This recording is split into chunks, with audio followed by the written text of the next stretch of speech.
Good afternoon, Dylan. It is Monday, and yeah, I guess a lot of the things I described were technically corporations which are built up of people, but they're people with a lot of influence and power, and I'm sure I could have been much better at describing what I was intending, but I think the point still got across that even though they are made up of people, it's these institutions that have some sort of sway over people, because if a homeless person came up with some of the ideas that Elon Musk did, most people probably wouldn't follow him because he doesn't have the connections, the influence, the power, the money, the whatever. And I think that's what I was trying to get at, and I completely botched it. So I'm glad at least it still made for a video capable of continuing the conversation, but I don't think I made the points I wanted.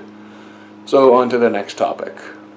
Towards the end of your video, you said mine was more pessimistic, yours was more optimistic. And while that is true, I like to view it more as that's a reflection of the regions we live in. You live in a much more forward-thinking region of the country. I live in a very backwards-thinking region of the country, where anything new is automatically wrong, evil, bad, and disrupts society and is going to bring about the end of this great country we supposedly live in.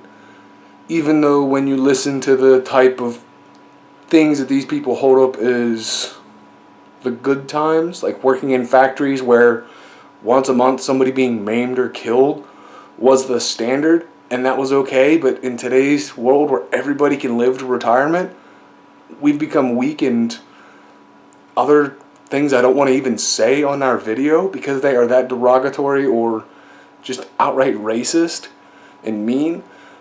It shows a major disconnect between how mentalities are across our country, and we're not even that far across. We're still in the same freaking coastline, just 400 miles apart maybe.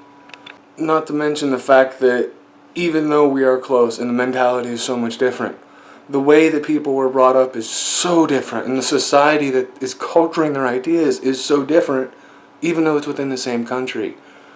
People where I live right now hate anything new. They hate things that might cause them an inconvenience, even if it's only once in their whole life. They don't want it to happen. But if it makes their life easier and they don't have to do anything about it, they want it, even if it makes their life worse. They don't sit there and think things through. They don't rationalize anything.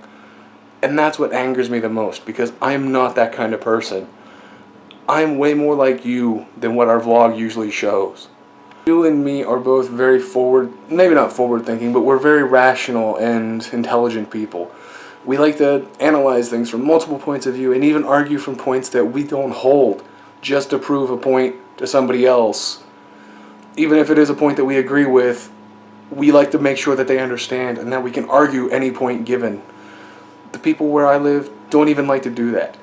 They make knee-jerk reactions, and that is where they base everything from.